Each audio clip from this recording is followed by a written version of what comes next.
بسم اللہ الرحمن الرحیم۔ مفرد کی آپ لوگوں نے کلمہ کی 3 قسمیں پڑھی تھی۔ کون سی قسمیں پڑھی تھی؟ اسم، فعل اور حرف۔ تو آگے یہ نحومیر والوں نے ان کی جو علامات ہیں، ان کے خواص ذکر کیے ہیں، ان کے خاصے کچھ ایسی باتیں ذکر کی ہیں، ایسی علامتیں ذکر کی ہیں جو صرف ان میں پائی جائے، ان کے علاوہ کسی اور میں نہ پائی جائے۔ ٹھیک ہو جائے گا۔ سب سے پہلے اسم کو ذکر کیا ہے، پھر فعل کو، اور پھر اس کے بعد حرف کو۔ تو آج انشاءاللہ ہم اسم کے بارے میں پڑھیں گے۔ جی، اسم کے خواص، اسم کے خواص، خواص جمع ہے خاصہ کی۔ خواص جمع ہے خاصہ کی۔ خاصہ اس چیز کو کہتے ہیں جو صرف اسی میں پایا جائے، اس کے علاوہ کسی اور میں نہ پایا جائے۔ کسی چیز کا خاصہ، کسی چیز کے خواص سے مراد وہ علامتیں ہیں، وہ نشانات ہیں جو صرف اسی چیز میں پائے جائیں، اس کے علاوہ کسی اور میں۔ تو خواص جمع ہے خاصہ کا، اور خاصہ اس نشانی اور علامت کو کہتے ہیں جو صرف اسی چیز میں موجود ہوں، اس کے علاوہ کسی اور میں نہ پائے جائیں۔ تو اسم کے خواص، اسم کے خواص سے مراد اسم میں پائی جانے والی وہ علامتیں ہیں، وہ نشانات ہیں جو صرف اسم میں پائے جائیں، وہ فعل اور حرف میں نہ ہو، اس کی وجہ سے اسم خاص ہو جاتا ہو، اور جب وہ چیز موجود ہو تو وہ پتہ چل جائے کہ یہ اسم ہی ہے، یہ فعل اور حرف نہیں ہے۔ تو کیا پڑھا ابھی اب تک آپ لوگوں نے کہ جی اسم کے خواص۔ خواص، پہلے خواص کے لفظ کا مطلب بتا رہا ہوں۔ خواص جمع ہے خاصہ کا۔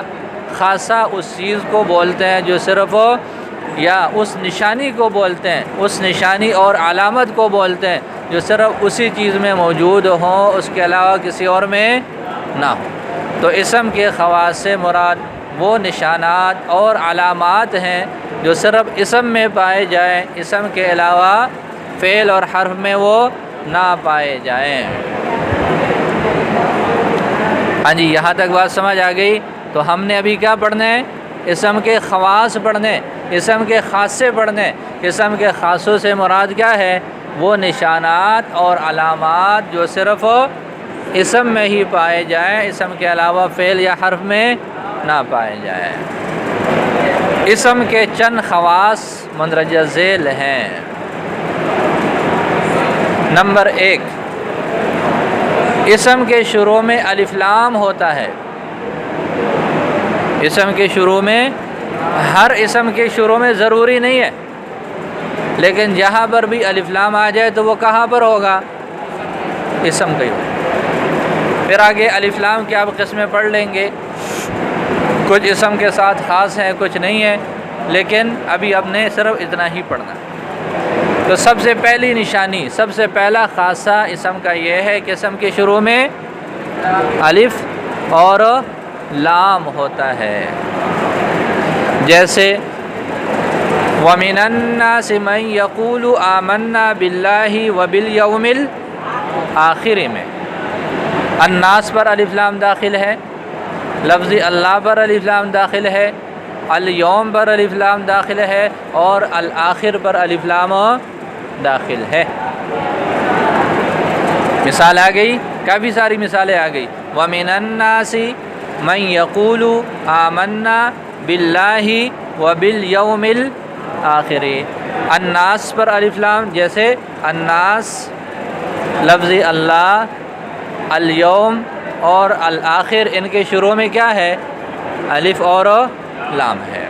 تو پہلی نشانی کیا ہو گئی؟ پہلا خاصہ کیا ہوا کہ اسم کے شروع میں الف لام آتا ہے۔ جیسے وَمِنَ النَّاسِ مَن يَقُولُ آمَنَّا بِاللَّهِ وَبِالْيَوْمِ الْآخِرِ میں الناس، لفظ اللہ، الیوم اور الآخر، ان کے شروع میں کیا ہے؟ الف اور لام ہیں۔ دوسرا خاصہ، اسم کے شروع میں حرف جر آتا ہے۔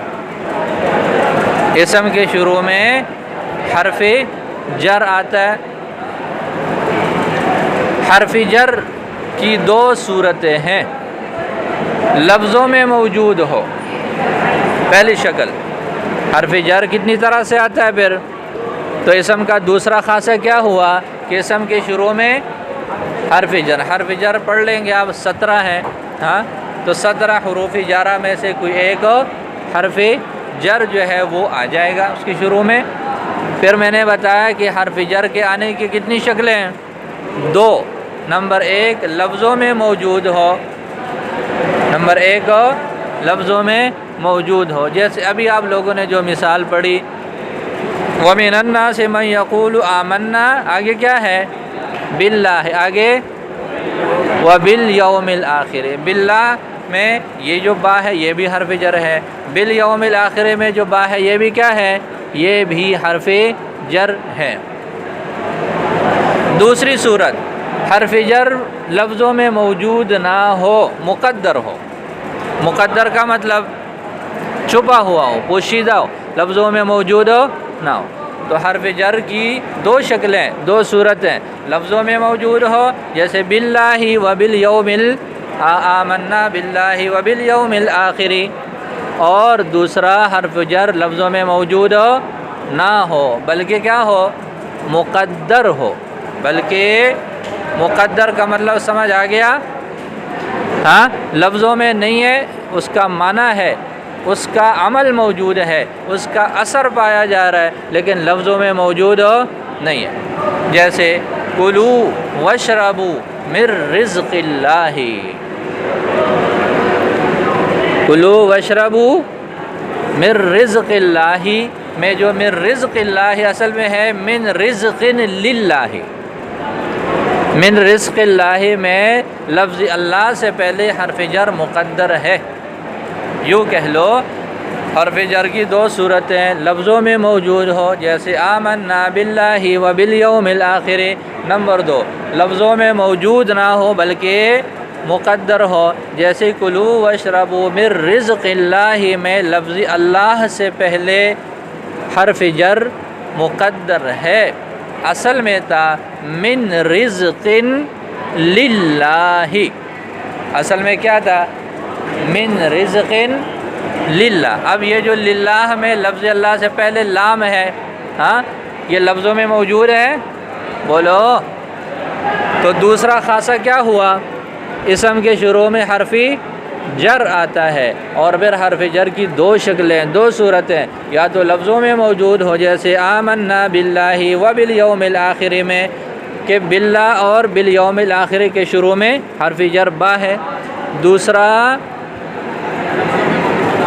وہ لفظوں میں موجود نہ ہو بلکہ مقدر ہو جیسے کلوا واشربوا من رزق اللہ میں لفظ اللہ سے پہلے حرف جر محذوف ہے، مقدر ہے، لفظوں میں موجود نہیں ہے، اصل میں کیا تھا من رزق للہ، من رزق للہ، پتہ چلا تو حرف جر اس کے شروع میں آئے۔ تیسرا خاصہ اسم کے آخر میں تنوین ہوتی ہے، اسم کے آخر میں تنوین ہوتی ہے، تنوین کس کو بولتے ہیں، وہ نون ساکن جو دو زبر دو زیر دو پیش کی شکل میں ہو، جیسے سلام قولا من رب رحیم، تینوں تنوینیں آ گئی۔ سلام کون سی تنوین ہے، پیش والی، قولا دو زبر، اور آگے رب رحیم دو زیر، سمجھ آ رہی ہے؟ تو جیسے سلام قولا من رب الرحیم میں دو زبر دو زیر اور دو پیش۔ تو تیسرا خاصہ کیا ہوا، اس کے اسم کے آخر میں تنوین آتی ہے، تنوین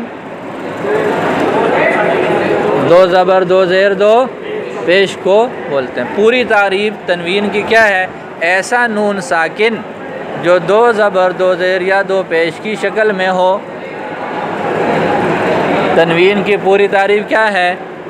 ایسا نون ساکن جو دو زبر دو زیر یا دو پیش کی شکل میں ہو، جیسے سلام قولا من رب الرحیم، سلام قولا من رب الرحیم۔ کتنے خاصے ہو گئے؟ 3۔ چوتھا خاصہ اسم مضاف ہوتا ہے۔ آپ لوگوں نے پڑھا نا مرکب اضافی، جس میں ایک چیز کی دوسری چیز کی طرف نسبت ہو، تو مرکب اضافی میں جو پہلا جز ہوتا ہے اس کو کیا بولتے ہیں؟ تو اسم کا خاصہ کیا ہے؟ وہ مضاف ہوتا ہے۔ اسم کا چوتھا خاصہ کیا ہے کہ اسم مضاف ہوتا ہے، جیسے لیلۃ القدر، جیسے لیلۃ القدر میں کیا ہے مضاف؟ لیلہ، لیلہ مضاف ہے۔ ابھی ایک مثال آپ لوگوں نے پڑھ لی، رزق اللہ، کیا؟ رزق اللہ میں رزق کیا ہے؟ مضاف ہے۔ تو یہ جتنے بھی مضاف اور مضاف الیہ ہوتے ہیں ان کا پہلا جز مضاف ہوتا ہے، اور یہ مضاف ہونا کیا ہے؟ اسم کا خاصہ ہے۔ کافی ہے آج کے لیے اتنا، تھوڑا سا یہ شاباش۔ تو اسم سب سے پہلے یہ ہے کہ اسم کے خواص، اسم کے خواص جمع ہے خاصہ کا۔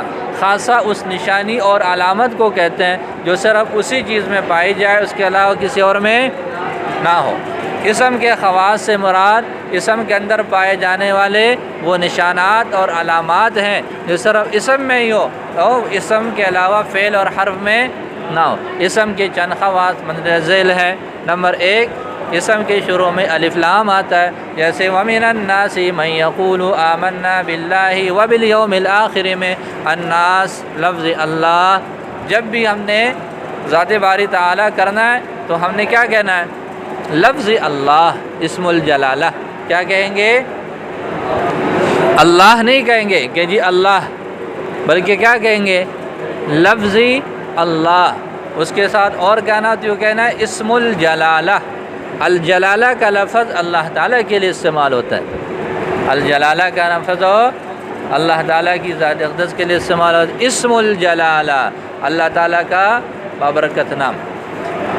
تو الیوم ہے اور الآخر کے شروع میں الف لام ہے۔ دوسرا، اسم کے شروع میں حرف جر آتی ہے۔ حروف جارہ کتنے ہیں؟ 17 ہیں، وہ پڑھ لیں گے، اس کو یاد کرنے کی اور اس کی گنتی کی یہاں پر ضرورت نہیں ہے، ویسے بتا رہا ہوں۔ حرف جر کے آنے کی 2 صورتیں، یا تو لفظوں میں موجود ہوگا جیسے باللہ آمنا باللہ و بالیوم الآخر میں با حرف جر ہے باللہ اور بالیوم الآخر میں، اور یا پھر وہ لفظوں میں موجود نہ ہو بلکہ مقدر ہو، جیسے کلو واشربوا من رزق اللہ میں لفظ اللہ سے پہلے حرف جر مقدر ہے، اصل میں کیا تھا؟ رزق للہ، کیا تھا؟ اس کے بعد کیا پڑھا؟ تنوین۔ اسم کے آخر میں تنوین آتی ہے۔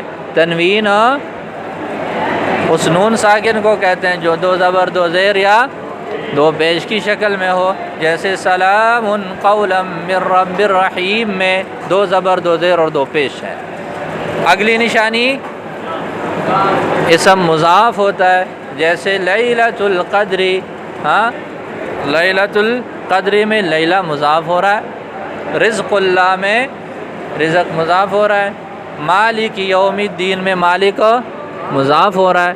بہت سارے مضاف اور مضاف الیہ ہیں۔ کتاب اللہ، رسول اللہ، یہ سارے آپ نے مثالیں پڑھی ہیں، ہاں تو کتاب اللہ، رسول اللہ، یوم القیامہ، یوم الآخرہ، اس میں جو پہلا ہے وہ مضاف ہو رہا ہے، تو یہ اسم ہے۔